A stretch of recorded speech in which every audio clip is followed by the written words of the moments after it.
Okay, so good evening, everybody. Welcome to the 2022 launch of the Voices Israel Anthology. Thank you so much, everyone, for coming. And once again, this year, I'd hoped to launch the anthology with a face-to-face event at the Netanya Karaoke Stage Bar, which is where we usually held it pre-corona. But I was too optimistic, and amid warnings of the expected flu plus corona wave this winter, our members decided, the majority of them, to play it safe, and here we are back again once more on Zoom, with, as usual, the advantage that we can welcome some members from the States. Hello, Diane from the West Coast, and hello, who else was it coming in from the West Coast? I forget for the moment, terribly sorry, but we have at least two people from the West Coast of the States, and hopefully we'll have a few more from other places, and welcome to you all. So this year, the anthology was sent out in mid-August, and hopefully all our members have received a copy, even those who live abroad. I know a couple of people haven't, and we'll resend them to them. But that's not too bad considering the state of the Israel Postal Service. It's a beautiful volume. For the benefit of those who either didn't get it or are not members, I want to just share screen it for a moment so that people can see it. Everybody sees it?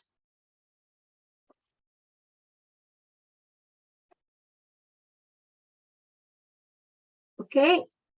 I think it turned out beautifully. That's a lovely picture by our member, Helen Barlev, on the front. And there are some really quality poems in it. As usual, it was wonderfully, ably arranged and organized by Dina Yehuda, our long-term dedicated chief editor. So I'd like to start by thanking Dina, who oversees the entire project and has once again produced a volume containing a series of quality poems arranged in a logical flow of themes. Thank you, Dina, for all your hard work in administering the project, in co-judging the poems, and their initial proofreading. Okay. And thanks to Judy, who did a lot towards the design and the layout and everything else. And she didn't say that. Of course I didn't say that. I'm British. Okay, so usually pre-COVID, we would express our appreciation on this occasion with a small presentation to Dina. And I long for the days when at this point I would call her up and she would come and receive it by hand. But I haven't yet found a way to do this via Zoom. So I've had to make do yet again with something that can be easily sent by mail or, in the present case, by email. And remembering that last year her husband told me that the only thing she really lacks in life is books, and more books, and more books. I sent her a Steimatsky gift card, which I know she received recently. And Dina, I hope you choose something really good to read from it. I did already, and I've enjoyed it already. Thank you so much, Judy, and all of you. Wow, fast off the ball. I had hoped to be able to thank Avril Me'alem, who produced the anthology last year, for doing so again. Unhappily, family illness prevented her from doing it, but we used her templates from last year for this year's anthology. So at least I can thank Avril for making my life immeasurably easier when I took over from her. And I do think, Avril, I do hope that everything will turn out well, and if so, that we'll be able to work together again in 2023. So what you see, the anthology that you see, is really more Avril's work than mine. So a round of applause for Avril as well. And now is the time to express my heartfelt thanks to the editorial board. We had 3 judges, Ellie Ben-Joseph, Wendy Bloomfield, and Ilana Dorfman, and they all devoted a tremendous amount of work, giving considered attention to hundreds of poems, and they can be justly proud of the result. So let's give them a round of applause too. everybody. Okay. And behind the scenes, what would we do without Pesach Rotem, our unseen new secretary, unseen because he hasn't managed to turn on his camera or his camera died, but his name is up there if you look for it, who stepped so smoothly into the shoes of Linda, our previous secretary, when she stepped down. And thank you, Pesach, for handling calmly and efficiently a great deal of administrative work. Thank you, Judy. And a huge thanks to Hanita, our treasurer, who with unbelievable energy and commitment undertakes every year the unenviable task of mailing out all the anthologies to members and others who have ordered copies, and manages it all in record time with unfailing accuracy. And Hanita, where would the anthology be without you? Still sitting on the printer's shelves, I imagine. Okay, so. And my personal thanks to all of you who write quality poetry and submit it for publication to Voices Israel Anthology rather than elsewhere. And we all know that you have the option. May the muse continue to visit you and keep those poems coming. And now I'd like to invite Dina, our chief editor, to say a few words about this year's anthology. Dina? Can you unmute yourself, please? Thank you. Yes, thank you. I have. Yes, I just want to say thank you again, especially to Judy. You made everything so much easier, and you put up with all my stupid questions and my technical phobias. There weren't any stupid questions. You are incapable of asking a stupid question. Yeah, no, that's very gracious of you. But and our wonderful judges, you made everything so much easier. It was a pleasure working with all of you, Ellie Ben Joseph, Wendy Bloomfield, and Ilana. Really did a great job. So we had about, let's see, 259 submissions, of which 115 were accepted. So that's that's quite nice. And I'm very proud of it. I really found that the poems were excellent.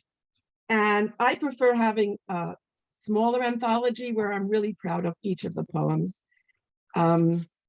We had 75 poets.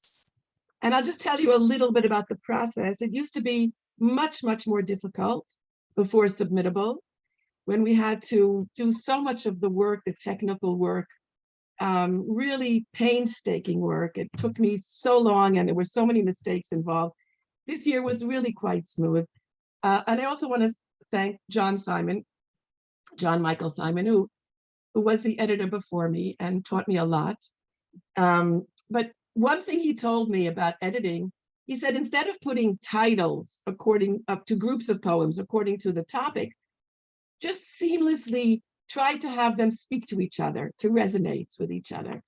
And I availed myself of my husband in his services as a computer expert. And he put together a kind of a program for me with minor subjects and major subjects and labels, categories. So I sat down and I thought, how can I label poems according to categories with major and minor subjects? And I came to about, I don't know, 12 or 13 major topics that come up every year. For there example, are actually 21, Dina, in the list. Thank you. You see why I need your help with all the technical details. Yes, thank you, Judy. Yeah, so, and that's also fun to kind of think about. And then each poem that was accepted, I sort of thought, is it about maybe art? Is it about birds, trees, the sea, landscape, the Shoah? There were a lot of poems about love and loss and family. So as you read the poems, you'll see that poems sort of resonate with each other. 2 poems or 3 poems perhaps talk about the Garden of Eden. So it sort of flows one into the other. And I invite you to sort of give that some attention. But basically, it was a wonderful task. And I really thank you all for writing, for submitting, and putting up with us. And I'm really very proud of all of us. Thank you. Thank you, Dina. That was a really interesting introduction to how you work. And I think we're going to have, I would love to hear it every year with whatever variation, because certainly what I say, it's it improves my understanding, and I think everybody else's understanding of just what goes on here. And I know you devote so much time and effort to working out how to arrange the poems seamlessly from beginning to end. Well, that's the fun part. Perhaps I should just mention about the judging process so that people feel and realize that it's really quite a fair process. And I apologize for people whose poems were rejected. We only choose two, maximum of two from each poem. And very often there are three excellent poems or from the same poet. But we for each poet, a maximum of two, but sometimes we have three who've all gotten highest grades, and we really have to then decide which one we will not accept and which we will accept. And I just want to say that it's really not an easy job, but we have a nice way of doing this through Submittable, which is basically accept, decline, or maybe. And then in the end, whatever gets a certain grade, which is, let's say, 2+, will be accepted. So I think it's quite fair, but keep trying and keep sending in and don't give up. Yeah. And yeah, thank you. Yeah. Okay, thank you very much, Dina. So finally, before we begin, a couple of technical points that I have to say every year. Right now we are all muted, and one problem with Zoom is that the background noise in anyone's house or room is heard by all participants. Not to mention incoming phone calls if you've forgotten to turn your phone off and it's with you by the computer, hint, hint. And therefore, please, everyone, you will, of course, unmute yourselves to read, and then please don't forget to mute yourselves again afterwards, because you never know when the cat is going to come in and complain that you haven't fed him or something like that, or the baby. Yochanan, as host, can mute you all, so can I, but to read, you then have to unmute yourself. And it's much easier for each of us to check whether they are muted and unmute themselves when they need, and mute themselves when there's a noise in the house. In case anybody doesn't know, the mute button is right next to the video button on the bottom left-hand side of the screen. And if you click it, it's a toggle switch, mute, unmute, mute, unmute, okay? So just keep an eye on whether you are muted or not, and hopefully we won't have too much background noise. So having dispensed with all these technical details, let's get on with the show. We have an excess of riches here. We have 34 poets who requested to read their poems, making a total of 55 poems to read. Unfortunately, our experience a couple of years ago, when we had 37 poets registered to read 59 poems, which is pretty close to what we have today, showed us that we can't fit that many into an evening. So back then we split the reading into 2 rounds, and we didn't manage the second round of 22 poems. So tonight I've done the same thing, and everybody who is due to read knows which poem they are reading in their first round, which poem they are reading in their second round, and also knows that we will be extremely lucky if we get to read the second round. Okay, that said, we are reading in the order the poems appear in the anthology. And I will read out I invite each person to read. I will read the name of his or her poem and where they are in the anthology, and I hope everyone has the anthology with them so that they can quickly switch to that place. So we are starting with Rachel Nyman, who is a new member from last year, and I'm inviting her to read her poem, This Day, which is on page 2. As I said, we're going through in the order of the anthology. So Rachel, please. Thank you. This day. Thank you for the day, even this day, with its monotone feeling, its listless start from which I take off, at least with hope, if not with fear, that nothing worse, if nothing better, may come. But it is still a day, and in its wake may lie others more full of song that could not have been without this one. Thank you, Rachel. That's a lovely poem, and it's a lovely philosophical thought. Okay, so The next person on our list is Ilana, our very own workshop coordinator.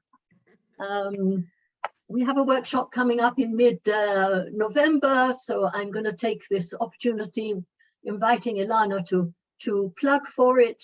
Please, all our members, consider. We already have quite a few registered out, so perhaps I shouldn't plug it after all. But anyway. We have an almost filled workshop. So if it's really, important, we have room for 1 or 2 people still. It's about dreams and paradoxes. And Wendy Bloomfield and Iris Dunn are going to be the facilitators, and I will lead a short warm-up exercise. And I think it's going to be a lot of fun. It's going to be in my house, and I hope you all can make it. Listen, people, Ilana's workshops are always a lot of fun. Anyway, let us get back to the subject at hand, which is Adam and Eve in the garden on page 6 of the anthology. Okay, I hope the background noise doesn't bother you. Adam and Eve in the garden. Adam, come try it. Look at its bright colors, embers at twilight, rubies in the brook. See how it gleams, how it blushes? Hold it in your palms. Feel how cold, fresh, and firm. Inhale its scent of carobs in bloom like foxes in heat, of birds taking flight, of wet earth from the evening dew, mixed with my hair as we fall asleep. Taste it. The tartness will awaken your tongue. Let the juice roll down your cheek. It has the sweetness of learning deep into the night, of sighing like you found your way home. Take a bite. Do you hear that crunch? The sound of a punch to the gut, the whistle of a whip, a spade breaking ground, a newborn crying. Adam, what do you think? Yes, Eve, it is good. Thank you, Ilana. And in Yes, case the page, which page number, please? that was page 6, we did Yeah, say. but Yeah. each time so that we can follow and we can read it also. Yes, of course, but I did say at the beginning when I invited Ilana. Anyway, I would just like to mention that Ilana's poem started life at a workshop given by Dina. So you just see what happens when you come to our workshops. Okay, so now we are moving on to Yiska Rosenfeld from the US. Late afternoon at Cafe Roma, page 10. Yiska?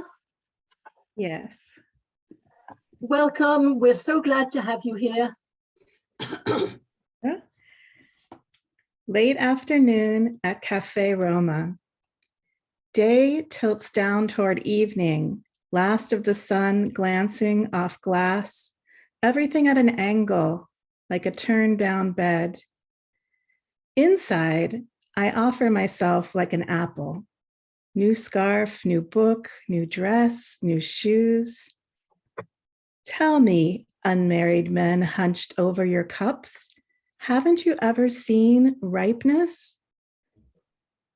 Lights tossed up to the ceiling shine from where they struck, the room a little Mozart universe.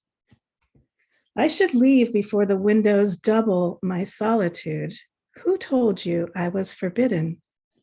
Before I can no longer see the last Christmas lights wrap white snakes around trees. Today, I am nobody's apple, like the late sun or a new moon too early rising. I am the one who desires, subject, not object, full night for which the day must fall. Thank you, Yiska. Thank you. Lovely poem. And if anybody wants another treat from Yiska, she, as I said before, she won the Reuben Rose competition this year. So her winning poem also appears in the anthology, not in the anthology, in the volume. It's published, the Reuben Rose and the Balsagi prize-winning poems are published as separate sections in the same volume, but they don't actually count as part of the anthology, which explains why Iskay is reading the ones that got into the anthology and not the Reuben Rose one. Anyway, let's move on. Ruth Fogelman. Ruth, are you here? I thought I didn't see her. Ruth? Ruth Fogelman is supposed to be reading Arc Blues on page 13. Let me just check whether she is actually here.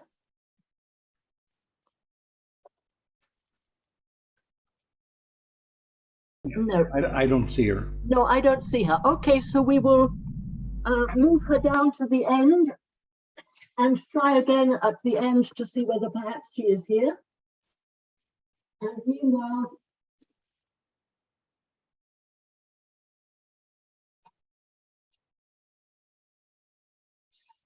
meanwhile, let's go on to Yvonne Altwin O'Connor from Ireland. Yvonne, are you here? I think I saw her before. Here's Yvonne, yes. Could you unmute yourself, please? Yvonne is going to read Mishkan on page 14. Thank you. Hello. This poem was written in a writing workshop in California, led by the Reuben Rose Prize winner, Yiska Rosenfeld. And I just want to thank her and acknowledge her for all her inspiration. Ma, you do get around, Yvonne, from Ireland to California, and now in Israel, even if only virtually. Wonderful. Mishkan. I was a Mishkan in the desert, unopened. My scrolls were shifting in the sands, traveling to another temporary abode.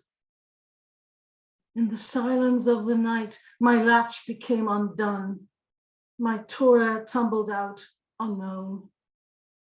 In the gritty sands, my goatskin parchment ate, and the letters moved, took up, and snaked away.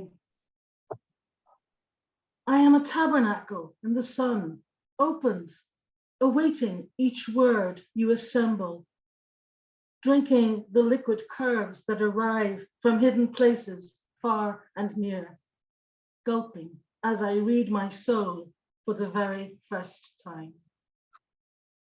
That is a Thank you. fantastic poem, Yvonne. We are so happy to have you as a new member as well. Thank you so much. It's lovely to be here. Great. Pesach, whom we cannot see but hopefully can hear. Our Yes. indefatigable secretary, Pesach Rotem, is next on the list to read Nisan on page 16. Yes, with apologies, my camera is not working, but I'll try to read twice as loud to make up for the lack of video. It is Nisan, with apologies to T.S. Eliot, anti-Semitic bastard that he is. He did give me the first line of the poem. Okay, Nisan. Nisan is the coolest month if Pesach is your name. They talk about you all the time. You've reached the peak of fame. Pesach, Pesach, Pesach. It's really all I hear when I go walking down the street at this special time of year. What you doing for Pesach? One friend asks another. I bought new shoes for Pesach, a girl says to her mother. No, please don't, I have to say. I've all I need and more. Please take those shoes you bought me and give them to the poor. Then at last comes Seder night, the climax of the season. They talk about me all night long as if I were the reason. We eat matzah, maror, and charoset while reclining at the table and drink 4 cups and talk and sing till we're no longer able. Finally, it's over. Nisan turns to Iyar. I return to my obscurity. Shavuot is now the star. Thank you. That's very cute. In case anybody doesn't know Pesach, he has a lovely sense of humor, which we always does. enjoy. That's right. Judy, Thank you. Thank you, you Judy. skipped me on page 10. Iris? What? I am terribly sorry. You didn't appear here. Okay, let us go back to page 10. For some strange reason. Oh, wait a minute. No, who was talking? Was that page 10 is Iska? Page 11, I'm sorry. Page 11. Okay. Did you read it? I didn't have you on the list. I'm terribly sorry. Okay, let's pop back to page 11 and Iris Stan damselflies. Damselflies. From that day you took me on a walk by the river, I remember the damselflies, the slippery ground giving in under our feet, a splash of mud on your well-polished shoes. Only the damselflies, purposeful and cheerful. You spoke and I answered, and when you were silent, I asked quickly, Father, is it the damselflies that live only one day, or is it the dragonflies? Child, you sighed. Why have you gone so far away?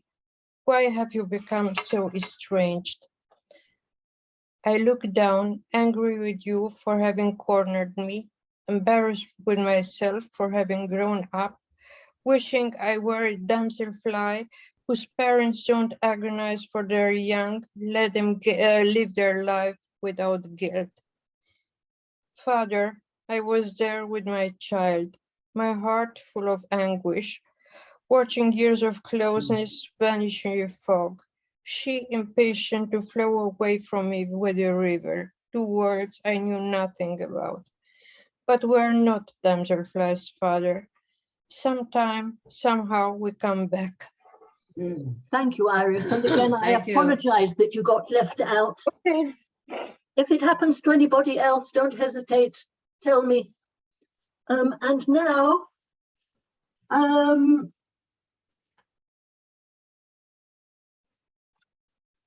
okay. Before we move on to the next person on our list, I'm going to ask Julie, who didn't register to read a poem, but she has two in the anthology on page 18 and on page 20. Julie, did you want to read one of them? I did register to read. I sent a note saying that I would read my poems, and I got a nice note from you saying, I'm delighted that you'll be reading your poems. In which case, I'm delighted that you will be reading your poems and less than delighted that somehow you two did not appear on my list. So, okay. It's please, okay. Which one would you like everyone, to read? I'll start with on the sale of my car. Is that somebody's not on mute though? I can hear some background noise. Let's see. Somebody. Check everyone if you're on mute. Bilgeet, could you mute yourself, please? Because you're the only one I see who isn't muted. No, there's someone named. Perfect. Okay, Julie, on the sale of my car. So one day my husband just decided to sell our car that we brought from America, and all I have left is this poem. So I was, and thank you to the global group who the people there gave me some very nice comments on this poem, helpful comments. You should come back to it. Yes. On the sale of my car, based on the poem by Robert Frost, On the Sale of My Farm. It was never quite happy in this desert clime. A solid minivan built for the American road. Aliyah was harder on the machine than it was on us.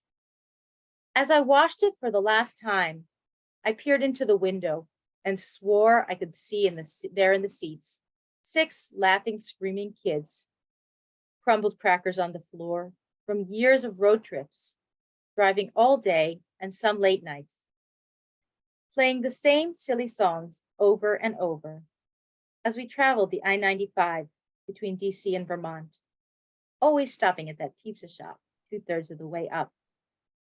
And that last harrowing hour up the winding mountains through sleet and snow, when I elbowed my husband and prattled on about nothing to make sure he didn't fall asleep. And now it seems to me that time has revised history. And I have to say, honestly, those feisty kids and that old van never gave me a minute's trouble. And I'll be sad to see them go. Thank you, Julie. Thank you. And again, sorry, somehow in the rush of all the people who registered, one or two people I see fell off the list or never managed to swim onto it, but we will take that as we go. Okay, so our next reader is Ira Director, page 21, Food Court.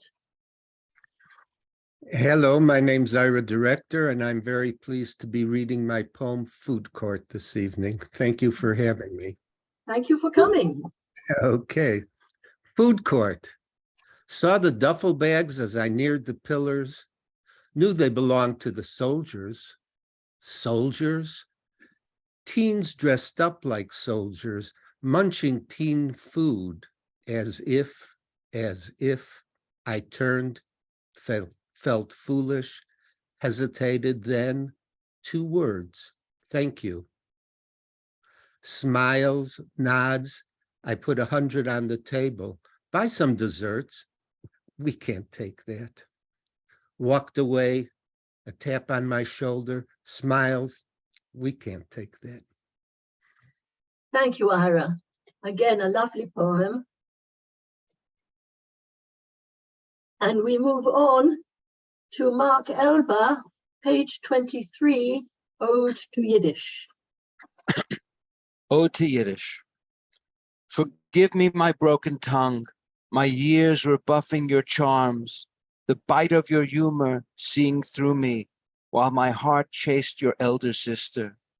You waited patiently, hiding like a deity does in plain sight, my grandparents' ghosts whispering in my dreams, words that would change my life but eluded me.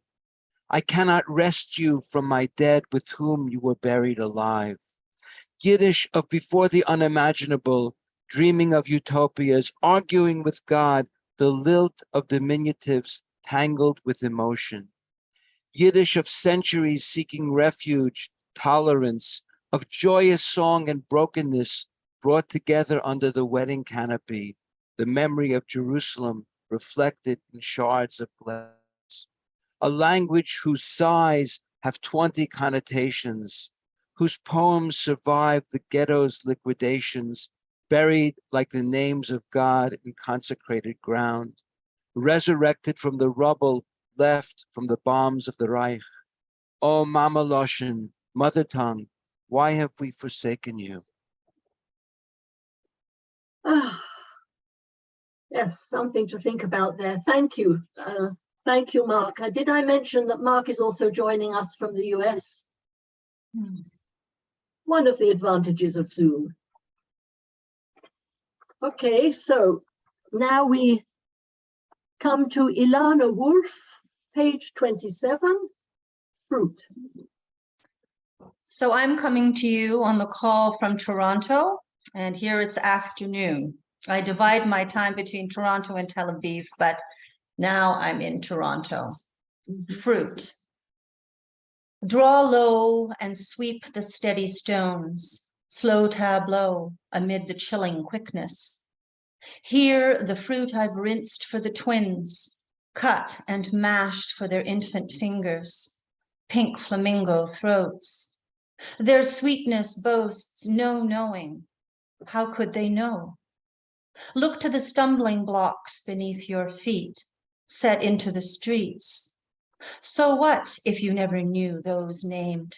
The dispossessed, deported, murdered, expunged. They could have been you. Stone in flesh, dark in sides, the still of soil's quiescence. We're infused. I slept in my bed till I had no bed, felt my wellness until it ailed, my semblance until it fell, naked in the end, as in the beginning, for what we make. And you'll notice at the bottom of the page, if you're on 27, that the Stolpersteine, or the stumbling stones, are these small brass stones, memorial stones that are embedded in the sidewalks and streets throughout Europe and Russia. And now upwards of 70,000 stones, stumbling stones, make this the world's largest memorial to those who perished in the Shoah. Yeah, thank you, Ilana, and thank you for that lovely reading of your poem, and welcome coming in from Toronto. Thank you. Thank you. People It's a from- real pleasure and a privilege to be collected here with such fine pieces. Thank you for this. It's certainly a joy to us to have you and everybody else reading their pieces here. It's just a delight this evening. 2 pages on from Ilana, we have Wendy Dick Stein's poem on page 29 for Yehuda, son of Bia. Wendy? Okay. For Yehuda, son of Bia. For months we prayed in your mother's name. As you ebbed and blurred, your eyes turned to eternity. We watched you shuffle, slow as honey, to the bookshelf. Take your prayer book to the table's edge. Trace the dalet on the cover over and over, your fingers frayed. A ruined Torah scroll disconnected from its tree of life, like the broken tablets fallen from Moses's hand, yet laid with honor in the holy ark. A terrible majesty encircled you each morning as they crowned you with a talit, twined and knotted, wound tefillin straps round and round your shriveled biceps. In the end, it's the women who remain. At your shiva, there she was, Mother Bia, woman of Tripoli, who'd lost her home, her sons. Stout-hearted, fragile, almost smiling, in black and white from the old photo album, passed among the comforters, encircling the mourners. Thank you, Wendy. Thank you. Again, a really quality poem with a lot to think about there. Okay, on the next page, we have Edith Gabrielli, who was going to read Lace Curtains. She told me that she probably couldn't attend, but I'm just checking. Are you here, Edith, or not? Okay, so she was true to her word and unfortunately couldn't make it. So we move on 1 page to Anne Baldorf with Pogrom. Okay, good evening, people. This poem was written to commemorate a time that I would prefer to forget. I live in the Galilee, and it was written, as it says, after the events of May 2021, when basically a lot of the Galilee was totally anarchy. Okay, pogrom. You hear them coming, the rumble of a massive mass of men pierced through with lightning bolt shrieks. You call the cops. The telephone receiver blares music to hold by, and then the click, dial tone, because it's all too much, too many calls. The cops have copped out. You're on your own. And now the mob pours through the gates, waves of howling black-clad men pounding through the shell-shocked streets, flinging bottles, rocks, arcs of flame with slingshots or their own wild aim. Columns of smoke, pillars of fire, shiver and crash of shattering glass. Now shots ring out and there's blood and screaming, but for everyone down, there are dozens more, ripping and smashing, jeering and laughing, scouring the streets like chomping clouds of locusts, leaving black, blasted nothing behind. Thank you, Anne. That's a very powerful poem, and it's so evocative with all those descriptions, ripping and smashing and so on. You can really hear it and feel it. May we never live through such days again. That's all I can tell you. Okay, So, thank you. now we can move on a few pages to page 33 and a complete change of subject despite Dina's best attempts. Avril Mealem, my favorite childhood toys. Avril, are you with us? Again, Avril wasn't sure she could attend. Avril? Okay, so again, I will move Avril down and call her again at the end.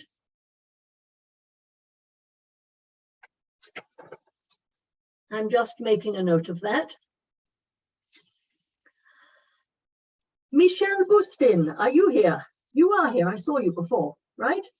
Michelle? Yes, I'm here. Yes. Great. So Michelle will read her poem on page 35 called Once Again. Once again. Once again, monstrous tanks roll ruthlessly through devastated streets. People flee, wait forever, as if never before, in a line of motley vehicles, resigned, desperate, separated from spouses and fathers, far from their houses. They're heading for a border in all this disorder, taking leave of secure city life, freezing in this eerie snowscape. Shapes of elderly headscarved women, young mothers on guard, tenderly clutching babes and toddlers, touching colourful smartphones and fashionably toned luggage, or torn ragged backpacks, incongruity at its most surreal, once again. Yes, that has certain points of correspondence with Anne Bardov's poem, doesn't it? Thank you. Yes, Thank you, that I Michelle. wrote after seeing the news of at the beginning of the invasion of Ukraine, or the attack on Ukraine. So, Which could also, what I say, is the points of similarity between that and a pogrom are also fairly clear. Thank you, Michelle. Okay, Bill Geet, we come to you. Page 44, Seance with Suzetta.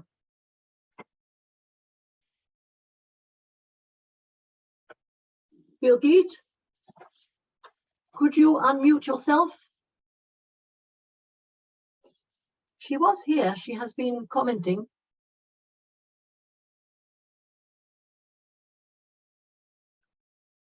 She's here. She's just on mute. Uh-huh. Okay, who was it again? I can unmute him. Birgit Talmon. Birgit? Birgit there you are, Talmon. Talmon. All right, hold on. Well, now I'll unmute you. She appears as Talmon in the I know. the list. You're unmuting her?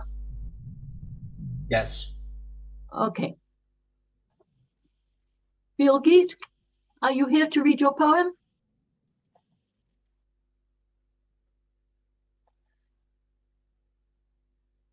Interesting. Perhaps she just left for a moment. Okay. It's not there. Okay. Oh, Birgit, you are here. Would you please unmute yourself? Birgit, would you please unmute yourself? I'm trying She's to mouthing unmute her, that but she's trying to. it's not giving. She doesn't know how, maybe.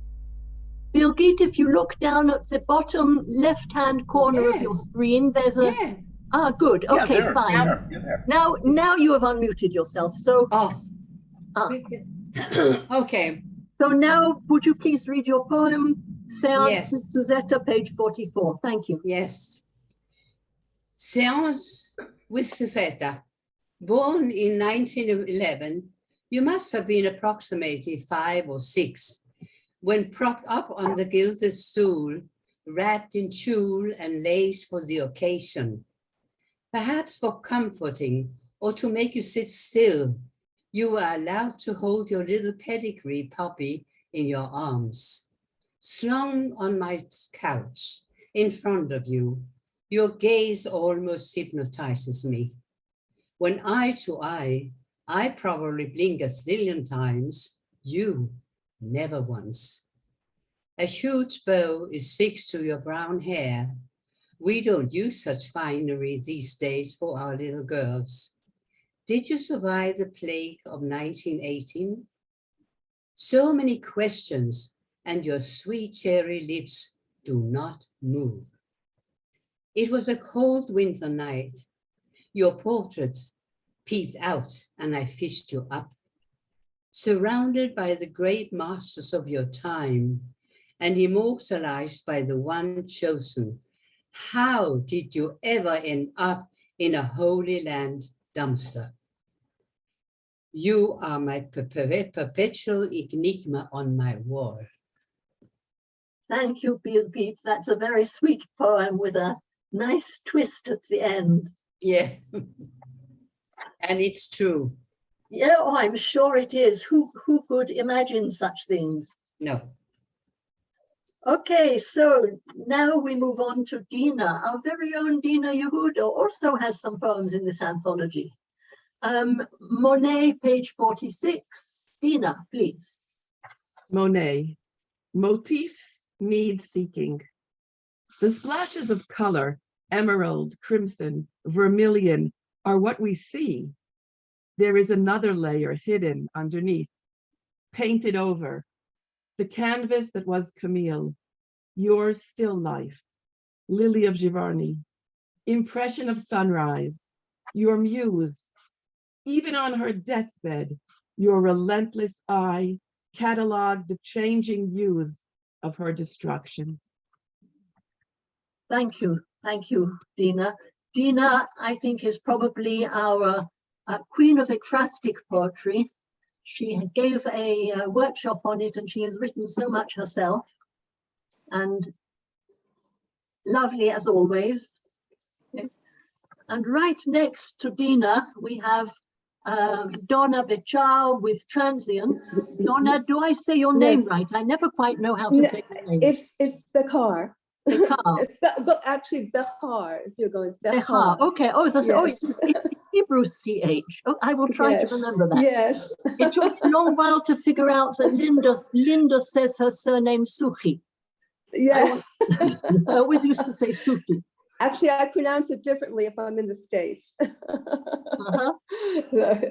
Okay, well, you are now in Israel, so Donna Bechar. It's Bechar. Thanks, Judy. Transients. We carry the cinemascope of our scenarios, of smiles, sorrows, delights, minutiae, smooth sailings, hard scrambles. We carry our gardens and joy spaces, our horizons and ghettos, our wave-hewn and still water seas, our junkyards, stuffed in the mind's eye satchels of our fun and fleet-footed baggage, hoist-heavy or featherweight, not trapped in stop-time photos, but streaming in rills and in torrents, in gone-by pass-through unbordered time, and always home on path to path, road to road, in land to land, hanging in liquid frames on our airy walls. Thank you, Donna. So you can see why that one came after Monet, and both of them we have here a whole sequence, more or less, of ekphrastic poetry. That was lovely. Okay, now we come to Helen Sarid, who gave me a note that she might get here late, so she might not be here yet. Helen, are you here? I am, and I've just unmuted myself. Thank you. Wow, what expertise. Anyway, yeah, I just have to say for everybody that you are reading The Cake on page 54. Right. So anyway, you were about to say. Yeah, no, first of all, I want to say how much I've enjoyed listening to everybody. And especially, I just wanted to say to Mark Ebel, who wrote about Yiddish, how much I enjoyed that particularly. So I'm reading now, okay? The Cake. It's always a chocolate cake. That is tradition, which holds the candles lit to be wished over in silence and blown out to applause on that one yearly day when thoughts turn to time passing and an extra candle lights towards the future. At some point, decades ago, there were too many candles, so numbers with wicks were bought to continue the rite. And the yearly day came and went and came again, and thankfully again, until one day, on a day that will return each year, life's breath ended. No more applause over candles snuffed out. Now there are 2 days to be marked, the coming and the going. The going, eternal. The coming of loss and loneliness. This year, the cake was baked in a bunt pan, the frosting shiny chocolate up and around and deep into the middle hole. No candles to be lit and wished over.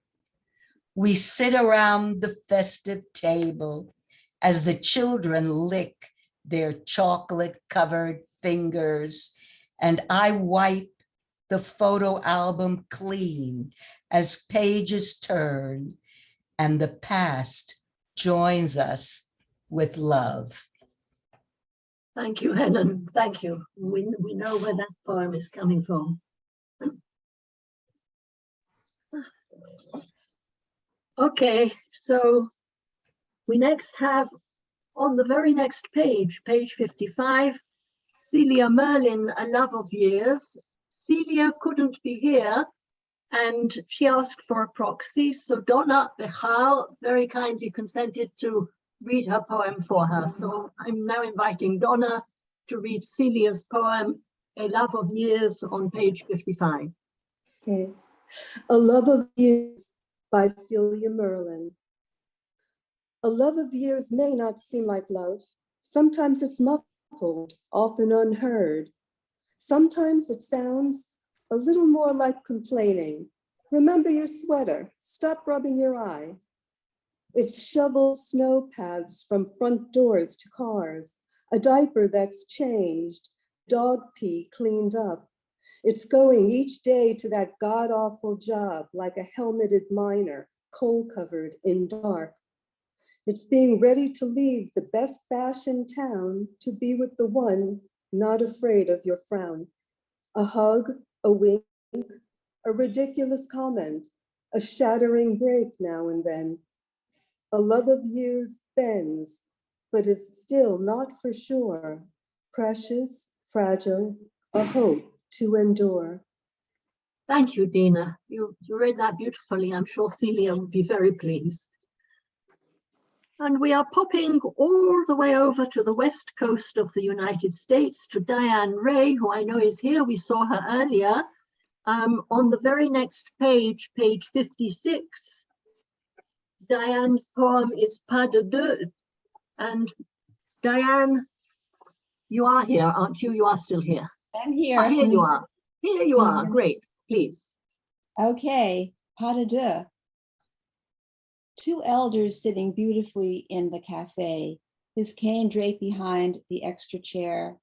She, swan-like in her white fleece, he comfortably leaning in, gray reindeer prancing on his sweater, and it would seem, his soul, as he with a flourish pours. She swoops in to slice and hand across.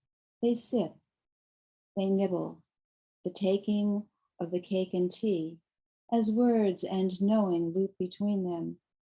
I look for the nerve to show them this, but they rise, take leave as slow as royalty. Through the glass, I see him open her car door and circle round. Thank you, Diane. That's such a beautiful picture.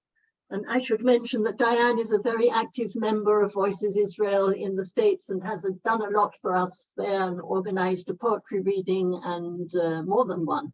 And we're so glad to have her with us this evening.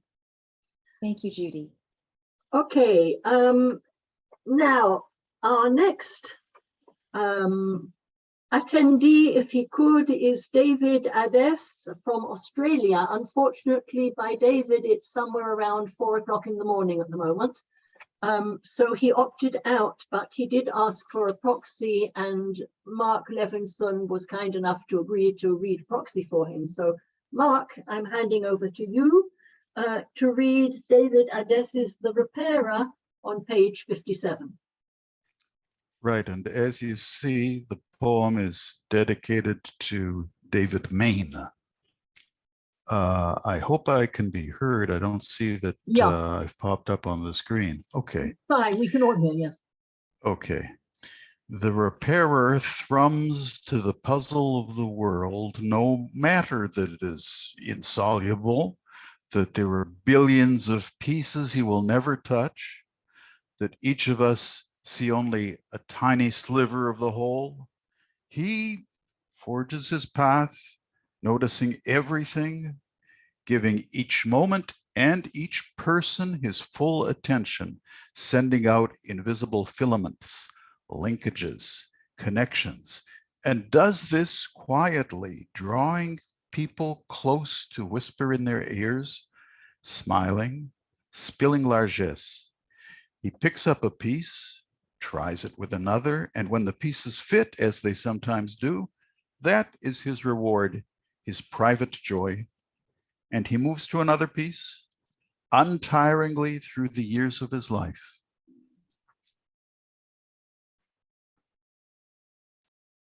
Mark?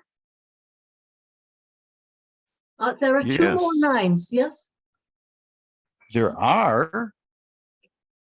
Yes, are you reading from the anthology? No. Oh, I'm sorry. He moves to another piece untiringly through the years of his life. It is only afterwards, after we go back to the anthology, that we understand what he has done, how much has been repaired in his wake. Sorry about that. It's okay. Despite the hiatus at the end, that was beautifully read, and thank you very much. I apologize. I don't know how those lines dropped off the page. Well, I'm ahead of you on this one because I have two poets who dropped off my page completely and had to remind me that they had registered to read. So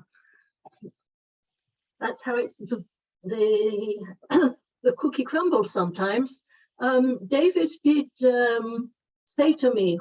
write to me that he was here last 3 years ago and his daughter is here and he really hopes to come back. So maybe one of these days we will actually get to see him. I'm always so excited to see members from abroad who manage to get here.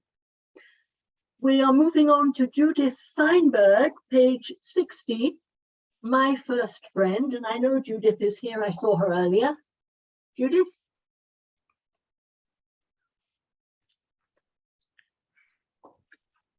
Yes.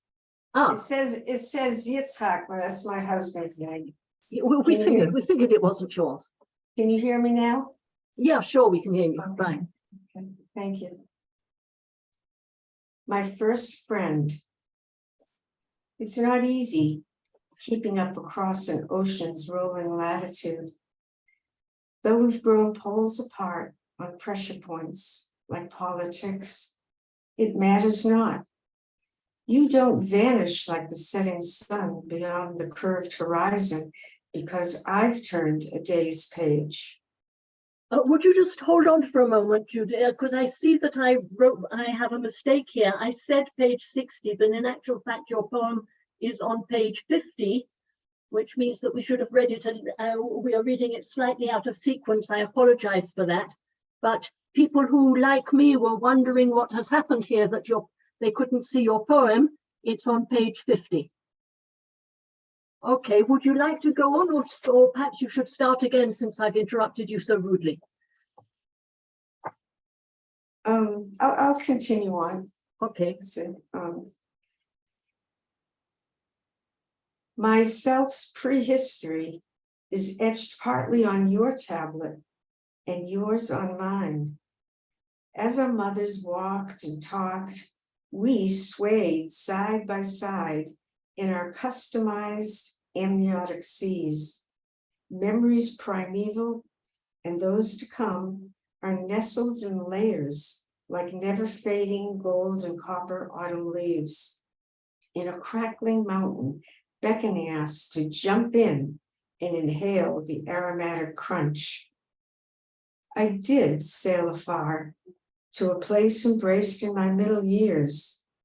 Still, this old heart loves replaying our childhood duet.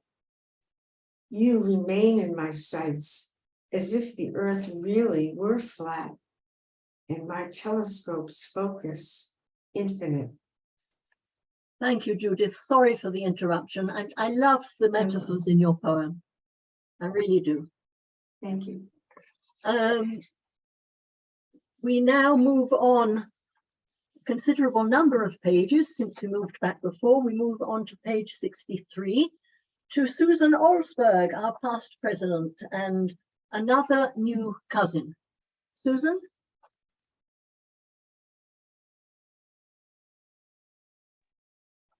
Thank you, Judy. Another new cousin. I'm in the supermarket. My mobile rings. Miriam. Miriam who? Miriam Sharton. Who are you? Friday midday, still a lot to do. Vegetables, parsley root, Sharon fruits. I need 20. Yet we are swapping family facts going back to 1320. Yes, this is mine too. I think I've got plenty. And your father was Hans. Was he born there too? So we are cousins. Yes, I've got eggs, a dozen. Before the war, are you really sure? They kept chickens then, had a pen. Yes, I know Ilse now. It was so good to meet. Must move on to the meat counter. In Chicago, really? My maternal cousins live there too. No, this is mine. I'm next in the queue. She told me we were cousins. I jotted it on a yellow slip. Where's my shopping list? I've promised to contact you. What is the next thing I have to do? How can one visit to such small places spawn so many old new faces? I need to look through the paper files. Finally, I'm in the checkout aisle. Time to pay, credit card ready. So much emotion makes my hand unsteady. We'll speak again soon. My trolley is piled. Home, unload, checkout family facts filed. Thank you, Susan. I really enjoyed this poem. It's so evocative. It brings to mind so well what happens when you're trying to do too many things at once and you're handling a phone call and trying to do something else at the same time. It's so expressive. Thank you. Okay, and now we skip on a few pages and wow, we come to my poem on page 71. Lecture courses for the third age. So I guess I now have to invite myself to read. I'm sure many of us here can, what should I say, identify with the feelings expressed in this poem. Lecture courses for the third age. 3 years worth of avidly followed brain research lectures rot slowly in these notebooks. Facts once fascinating, now forgotten. Article citations fading on the page. I learned from them only how little my brain's memory retains after reaching an age I refuse to disclose. Big brain evolution later reverses, neurons decline, dendrons disappear or become entangled, webbed, entwined, their structure mangled. We see the signs. We start to fear loss of control, the brain's dissolution from whole to whole. So these notes just remind me that brains deteriorate. Better hide them away in my library where they'll lie buried, decay, and disintegrate. Which I do with some regret, saying I will remember where they sleep forever. knowing I will forget. Thank you. Back to my president's hat. And on the one page over, on page 73, we have Susan Bell's poem, My Plat, the Covenant. Susan, you come read your poem. My plat, the covenant.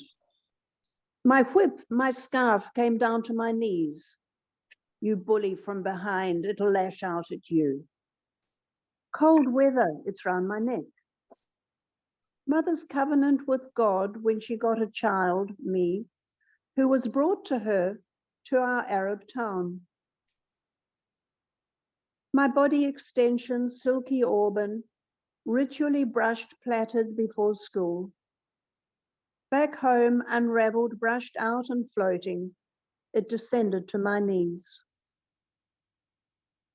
My warmth, my comfort, I'm the son of her husband, but not born to her, yet treasured and welcomed and fed too much. When I turned 10, a demand from Le Collège de Frères de Jaffa, no plat or leave. Plat has to go. Platted lower than usual to make room for the shears. Beneath pomegranate tree, last rites were performed. Chop, gone. Mother and I crying bitterly. The town's guests clapping cheerfully, singing and dancing, as two lambs roasted in the ground. I was left cold and naked for the rest of my life. Thank you, Susan. Thank you. Also very evocative of things from childhood that can leave a trauma.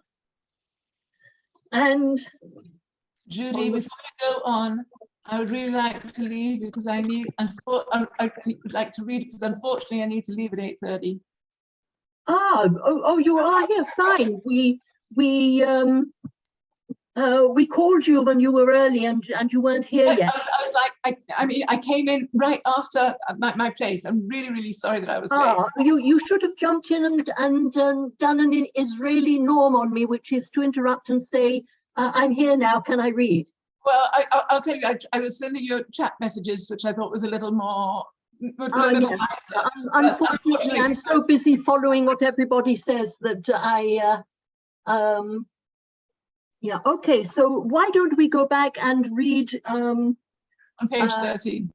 Read your poem, which was what I have down is that you're reading Art Blues on page 13, right? Exactly, yes. Okay, so we will skip all the way back and hear Ruth Fogelman, Arc Blues on page 13.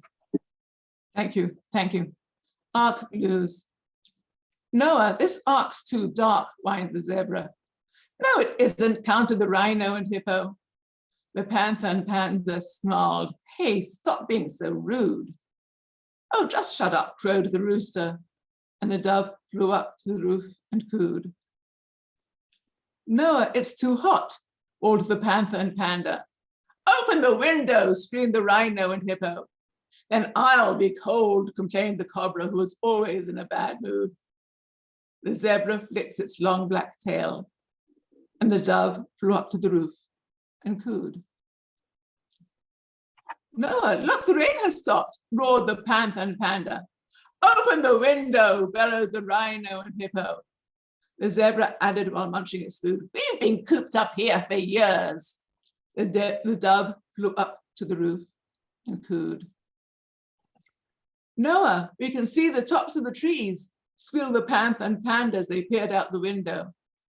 The rhino and hippo, the cobra, zebra, and chimpanzee all crowded round, stepping on each other's toes.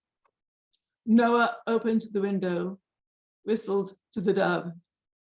It flew outside towards the rainbow and cooed. Thank you, Ruth. Very, very cute, very cute. Thank you. Great fun.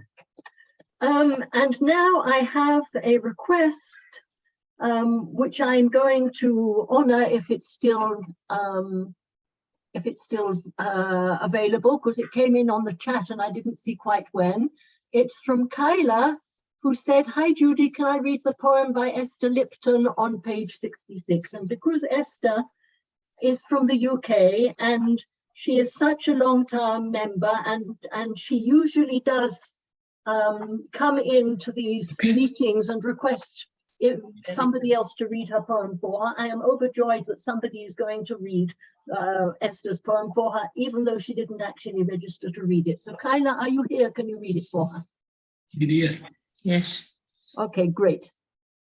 Page 66, just a bit. Just a bit. It's called Just a Bit. And I think it talks to all of us. I think I must be getting on a bit.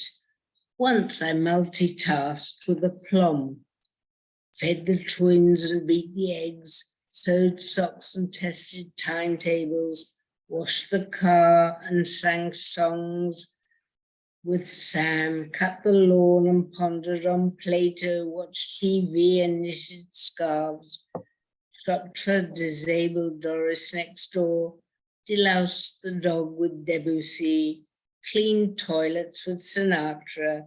I sliced and stirred, strained and served, juggled six pots on the stove, made beds and heard piano practice, did cryptic crosswords with beans on toast, ironed shirts on phone, hold to complaints. Just last week, out walking, saw a rainbow high in the sky, tripped and cracked a rib. Maybe I'm getting on just a little bit. I think we're all like that, multitasking and not. I very much admire. I read her poem, I think a couple of years ago on Reuben Rose. She wrote The Tower. Yes. And we got a correspondence, but anyway, yes, I really admire Esther's poems. She has a long history with us and she writes really lovely poems. And thank you so much, Kyla, for doing that. And I have to admit that that poem goes extremely well with the one that I read with my own on lecture courses for the third age. We are both around the same subject. Okay, so we are on to page 74. Yocheved Zemel, my brother Mooney. Yocheved. Yocheved, you are here, right? You were here. I did see you. Perhaps connect. I'm sorry, I had to unmute. Yeah, okay. I always forget that it takes people time to unmute. Can you hear me now? Yes, but a little blurred. Perhaps you could speak a little nearer to the mic or turn it up louder. Okay, I'll speak closer to the mic. My brother Mooney. I remember him on his fire engine, jogging the bell back and forth with abandon and purpose. Now I come to bury my baby brother. I blessed him that he grew big and tall, yet too soon he outgrew me and played recordings of the Nutcracker Suite to a background of jungle sounds. We lived separate lives in the same house, but my spirit was entwined with his, a joining of hearts.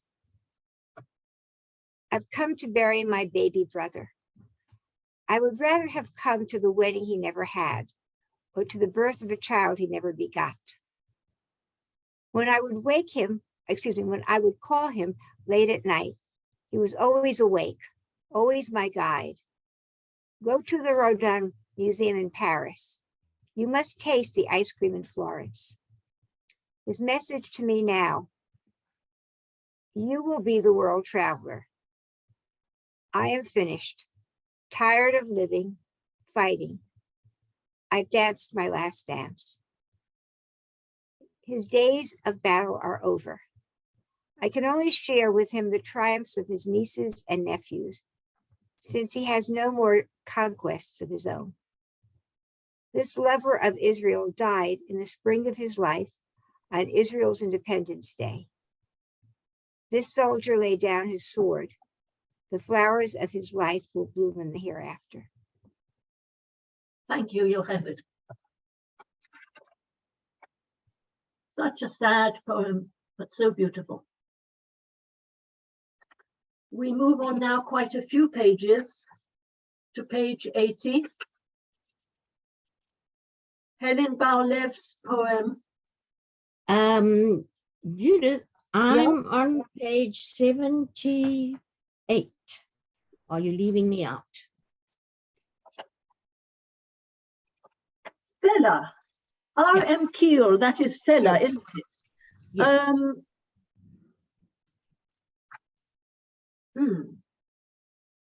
So now we have a trio of people who did not make it into my list. I have no idea why. But no, I have no intention of leaving you out, Fella. Okay. You are reading Stanley on page 78. Yes. Please go ahead, and again, I'm sorry. Okay. Stanley, cousin and twin, stirred into memory, I see you at the swimming pool, patiently teaching Benamy, who can't read, can't calculate, to dive. Only, Benamy, into the deep end. I hear you sing, offbeat but on pitch, to turn your puppy's head and puzzle his forehead.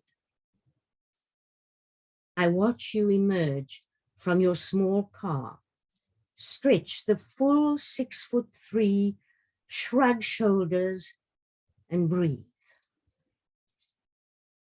At the hospital, I tell you of my day, while from your bed, you babble, gesture, smile, laugh, and I turn away, unable. Thank you, Fenna. Yesterday, last night, and most of today was yahrzeit for Stanley. Thank you for sharing that, Fella. That again is a beautiful poem, and we are all sorry for your loss. We seem to be in the section of loss at the moment, and it's not easy reading, but thank you for sharing it. So now on page 80, we have Helen Bar-Lev's Morning Irises, which is still, I see, in the lost section, and Helen can't be with us. So she asked for a proxy, and Susan Olsberg will read her poem for her. Thank you very much, Susan, for agreeing to be proxy for Helen. Morning Irises by Helen Bar-Lev. I sleep exhausted from restitching the threads of togetherness into a pattern I can recognize, but it frays each day, then fades and is no more. I crumple into a ball of oblivion to obliterate memories, the fragility of being, the years disappeared. I sleep to mourn the irises, the stalks that have left, the passing of another equinox, to mourn the crumbling tapestry of existence. Thank you, Susan. Beautifully read. Thank you, Helen, even though you aren't here for your lovely poem. Thank you. And now we return to Mark Levinson, who previously read proxy for David Ades, and now is going to read his own poem on page 89, My Hermes Typewriter. Yes, the typewriter was more reliable than the computer. When I printed these poems out to read, the computer did signal a malfunction, but the pages looked okay to me. Only now did I realize that the computer was right and that I missed 2 lines from the previous poem. I apologize again. My Hermes It's the computer's typewriter. fault. You'd have no need to apologize. The computer should apologize. Yes, that'll be the day. Mhm. My Hermes typewriter. It seems no typewriter manufacturers were ever consulted by the people who designed the forms that said to be filled out by typewriter. None of the line spacing settings corresponded to where the form demanded its successive lines. So for a form, you had to repeatedly press the roller release and realign the paper. Typewriters hated forms, hated having their page half pre-printed and imperiously left for them to complete in insufficient, awkward space. But as computers took over typing letters, term papers, novels, and daily generica, it was those forms that lagged behind, the one reason my Hermes might still be made to raise its helmet. Now that the stodgiest of government bureaus is digitized, the Hermes fondly thinks that I, the nasty man no longer thrusting forms at it, must have died.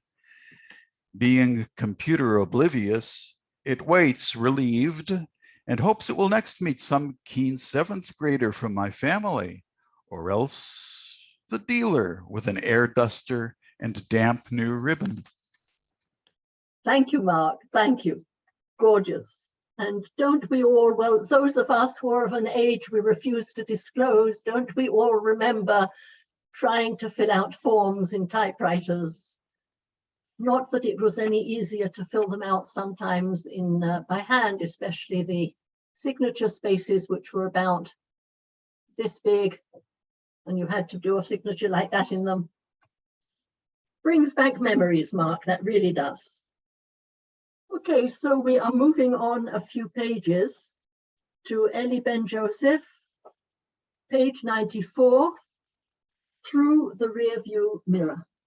Ellie, please unmute yourself. Okay, I'm Great. unmuted. Let me get to the page. As you know, I don't have the book, Yeah, so you're reading from the PDF of the proofs. right, okay. Through the rearview mirror. Haven't we seen new models obsolete old, despite a maximized engine's youth appeal? Dune buggy joys, drag race sports car thrills, souped up used car seaside love affairs, armored car adrenaline rushes of war. I scratch my head how escapades on wheels become panic-struck uh-ohs, colliding unexpectedly with walls in spite of all the laughter on the way.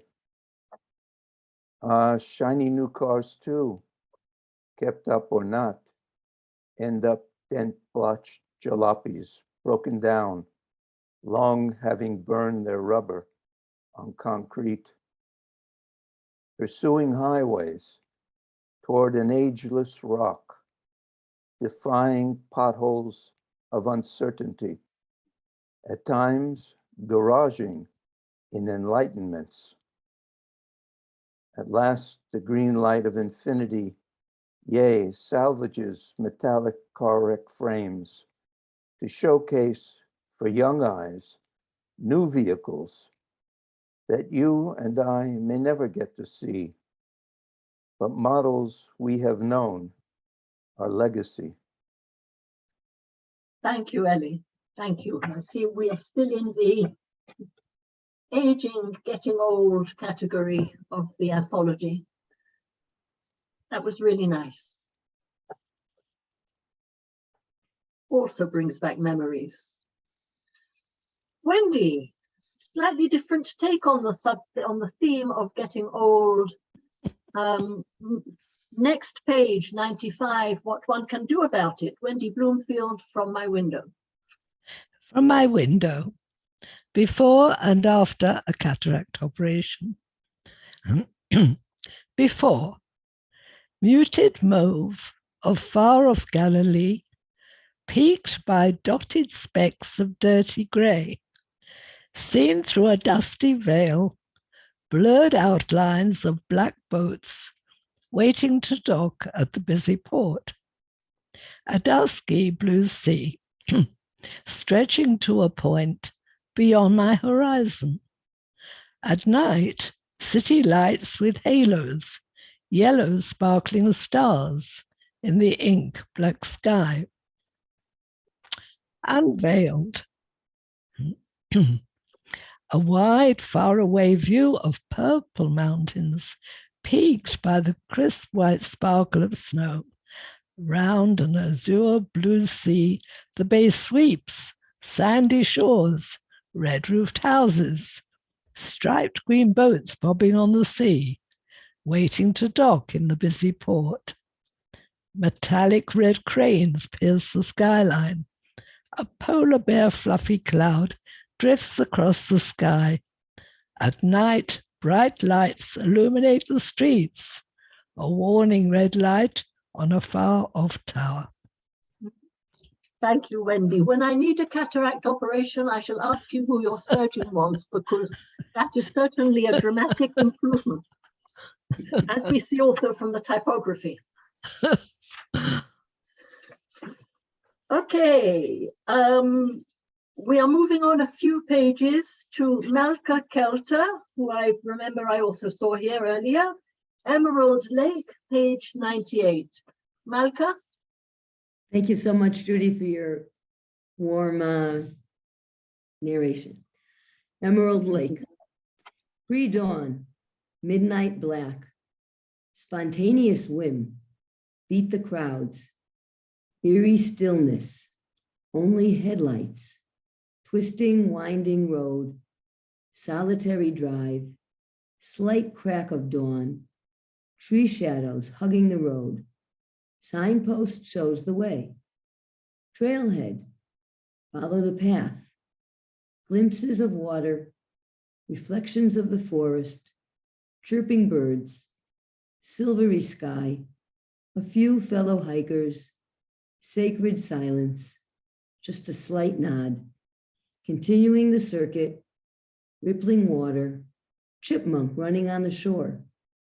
Sunrise, heavens begin to glow, view of pink mountains, tranquil mirror lake, breathtaking beauty, God's grandeur, soulful serenity. Thank you, Malka. I was especially struck by how in this poem, every line is a glimpse of a different item or scene. You can just imagine walking with a torch and glimpsing between each tree something else. And it's such a beautiful design of form follows function, how the lines are so fitted to the content. So thank you, Malka. I really enjoyed that. Much. Next on our list is Michael Stone, who again said he might or might not be able to make it. Michael, are you here? Ode to a Fish Head, page 106. Michael? He didn't ask for a proxy reader. So if Michael isn't here, Michael, just in case he's trying to unmute. No, I don't see him here. So in that case, we'll go on to Miriam Weber, who is on the next page, on page 107. And Miriam has asked, Miriam is here, but she prefers somebody else to read, so she asked me to read her poem, Childhood Memory, which I know from the first time she read it at the Haifa group, which both of us attend. Childhood Memory by Rumi Morkin, which is the pen name of Miriam Weber. My childhood's gone, a world now far away, so different from the scenery today. Flat fields of crops obediently grow near regimental fruit trees, row on row. Gone is that untouched nature, free and wild, where I would wander, happily beguiled by foxgloves, cornflowers, rosebay willow herb, whose fragrance filled the air. Idyll superb. An undulating soft expanse of grass, big wooden gate through which the cows would pass to spend another languid grazing day till evening, when they slowly made their way back down the hill for milking at the farm, with pasteurizing room and rustic charm. But on the grass, that mild cud-chewing troop left tempting pads of round, brown-crusted poop. My curiosity compelled, I knew I must. I poked a stick into a cowpat crust and raised its golden tip, a shining sword with which to dub me knight, proclaim me lord of all that I beheld, with powers to wield upon my hedgerows and my grassy field, my flowers and my butterflies. I skipped the ritual path that purifies. The ceremony done, the bath could wait till I reached home. Eventually, late, with gold-tipped sword its royal duty served, a treasured relic now to be preserved. My mother eyed the sword. Throw that away. I had no other choice but to obey, but reverently laid it near the path, then entered for my purifying bath. And she noted that a purifying bath was part of the ritual before the knighting ceremony. So we never knew that our Miriam was a knight, or perhaps I should say a knightess, whichever, a damsel in distress she definitely is not. And that's a very cute poem, and thank you, Miriam, for asking me to read it. We are nearly at the end, people. Our next reader is Clarina Priborkin, another relatively new member, on page 109. Hi. Remembering the Fallen Trees. Clarina. Yes, thank you very much. May maple trees once sing the songs of childhood, or listen to the running steps of joy. Their shade once shield me from the crimson sun, or soothe my sweaty skin when I tear down a leafy palm to cool my brow. In fall, your crispy brown beauty won't adorn the pavements or form the intricate collage of browns and reds protruding through the cracks of blazing ice that sent me off to school on frozen mornings. But once, when early snow appeared before the trees had shed their majesty's beloved cloak, the emerald tiara froze to death, and heavy branches crashed into electric poles, disabling the town. No school TV or late night reading, but stories are told best in candlelight. Piano tunes are played to soothe the heart and resurrect the soul. Some trees succumb to the ordeal, but most of you survived to our delight and were reborn in spring. Yet nothing could protect from coarse corruption of the rotten man who chopped your branches off and cut your trunks for greed and gain. Thank you, Clarina. Thank you. Sad poem in the end. I am always so awed by the people who write poetry in English when it is not their native language, like Clarina, like Birgit, like Iris, because when I think even of writing a poem in Hebrew, which I know, I pride myself that I know almost as well as English, I just cannot imagine doing it. So, well, English is my third language, but I also wrote a book of poetry in Hebrew recently, so. Yes, and my Russian is not good anymore, so. Yes, I remember. Clarina, if I remember, teaches English to teachers who are going to be teaching English as a foreign language, as a second language, sorry. Correct. What is it? English is a foreign language, right? Or Correct, yes. And in Give Out Washington, Give Out Washington. training. So we're very happy to have her with us. Thank you. Okay, and Helen Sarid, did you get to read the cake, Helen? I think you did, right? You read the cake already.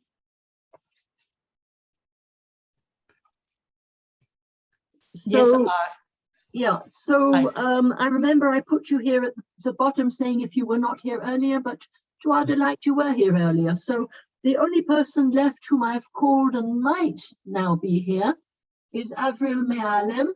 Avril, are you here or did you not make it at all? No? Sounds like Avril did not manage to be with us. So in that case, we have finished round one, and as I suspected, I really don't think that we are going to have time for round two, which contains 22, 23 poems. I think we will have to say that would be a surfeit of good luck to be able to read all of them. So in that case, this concludes the evening's proceedings. I'd like to say a very warm thank you to everyone who took part. It was a pleasure to have you all with us and to hear you read. Some of your poems were so moving. Thank you, Judy, for your encouragement as well. You all have greetings and regards from Celia. Oh, how nice. How nice.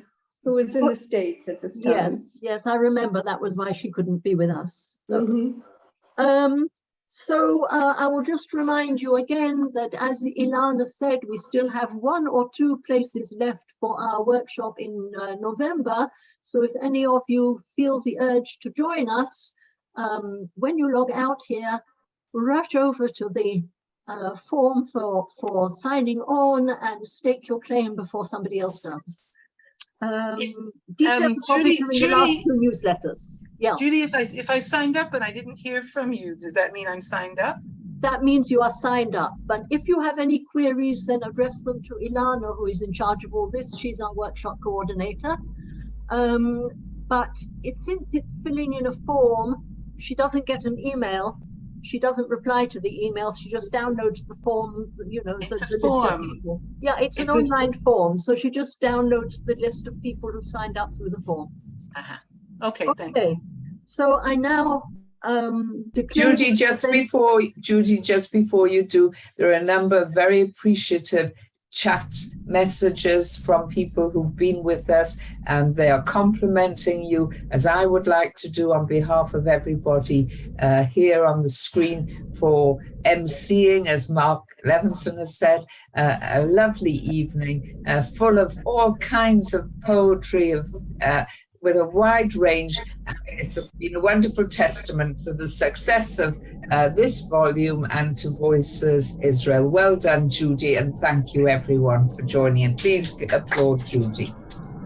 Thank you very much, everybody. And yes, I've looked now at the chat and I'm heartened to see how many people mentioned how much they enjoyed the readings and how much they enjoyed the evening.